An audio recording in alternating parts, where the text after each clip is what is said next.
I've talked a little bit about how lonely the experience of running for office can be. And a large part of that is that who do you talk to?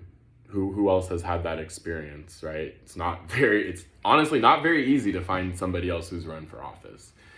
So not to defend these people, these fucking career politicians, but my God, it's almost as though, yeah, once you're in, you'd work so hard to get in that's the only people you hang out with because you have a collective set of experiences that only you can speak to. Anyway, what I'm getting at is that somebody entered my life towards the end of 2021 who actually ended up having a positive influence on me. I will talk more about that shortly. But before I talk about that individual, I will not name this individual. I'm not even going to give this person a pseudonym. It is incredibly easy to figure out who this person is. You'll see who I'm talking about shortly. We have gone our separate ways. But I'm getting ahead of myself. I want to make 2 points. So I have been very vague about the relationship and actually the toll that this took on my family for a reason. My family they're their own thing, and I love and fiercely protect them with all my heart and soul. We have not always had the best relationship for many different reasons that I'm not going to get into in this video or at all, but to protect, and mostly to protect their privacy. But I'm saying, like, families have issues, like all of them do, and it's not any of anybody's business. But what I'm trying to get at is that moving back in with your parents isn't always an option, and it's actually a huge privilege. So the entitlement that goes behind people saying, oh, well, why didn't you move in with your parents? Why'd you just move back in with your parents? Sweetheart, that's not always an option. As a matter of fact, that's a huge privilege. So check yourself. Just want to make that point. The other point that I want to make is that towards the end of this year, 2021, and the loneliness that it was causing, I remember I hung out with Peter a couple times as friends. One memory that I have is we hung out in Cow Hollow, a bougie little neighborhood in San Francisco that's named because that's where all the city's dairies were. And one of my favorite neighborhoods. I love it there. And I remember I asked him to take a picture of me in front of a house because then that would give me an excuse to kiss him as a way of saying thank you. And then later on, we were on the bus and it was like really packed, and I like kind of held him as though we were still dating. And I remember making notes of that in my journal. And those were, it sounds so pathetic, but those were like my little bright points in my miserable, shitty life. That was happening at the point. So,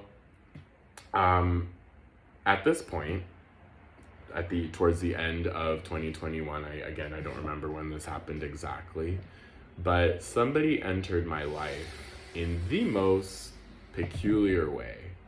So I had actually planned a huge rally.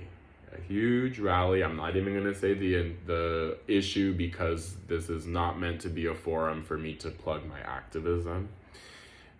But my team had said, hey, why don't we invite one of your opponents to come and speak? And I thought that would actually be a great idea. This person was obviously running for the same seat that I was and had been accused of some conduct that was not appropriate, and I will absolutely leave it at that. And the only thing I'm going to say is that I never bothered to look into the claims because this guy's my opponent. I don't care if it's true or not. I'm running against you. Like, I'm trying to get this seat, right? So anyway, I remember showing up to the rally. I was a little bit late because I got trapped in the bathroom and thought that I wasn't going to be able to make it at all, but I jumped out the window. I can't make this shit up, folks. Like, I literally can't. Oh my God. And okay, I won't even say that next part because you literally won't believe me. Would you believe me if I said that I had an interview with KQED that morning that I took on BART and I'm like getting from BART station to BART station, hoping that the call doesn't fucking drop? Like, oh my God. So anyway, I meet this guy. His vibe is great. We make plans to meet up afterwards, after the rally. And I actually ended up giving him one of my tours. That's what I did. And we spent one evening in what I consider to be the most beautiful corner of San Francisco. We ended at the Palace of Fine Arts. Again, this is my Billionaires Row and Palace of Fine Arts tour. And then we ran into a former Green Party presidential candidate. I remember because they recognized him. Now, here's the deal.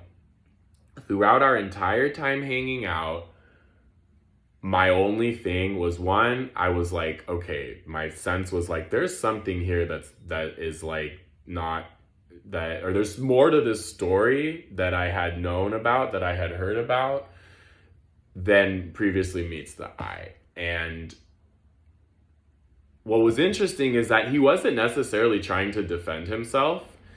He pointed out certain facts. And what I will say is that I was so intrigued by the end of our time together. I remember parting ways. He got on his bus, I got on mine. We gave each other a hug.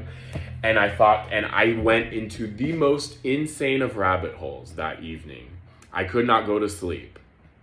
And I remember staying up until 2 or 3 a.m., which is actually kind of late for me.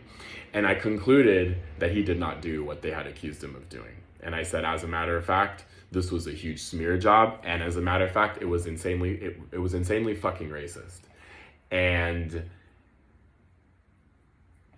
the common thread of attacking male of color candidates in San Francisco, it's a thing, it's a pattern. And I won't say anything else because we came out with a joint statement about this that none of the press covered, right? You have two congressional candidates that come out with openly speaking about the racism and about the other things that they've experienced out on the campaign trail in liberal, sober, forward-thinking San Francisco.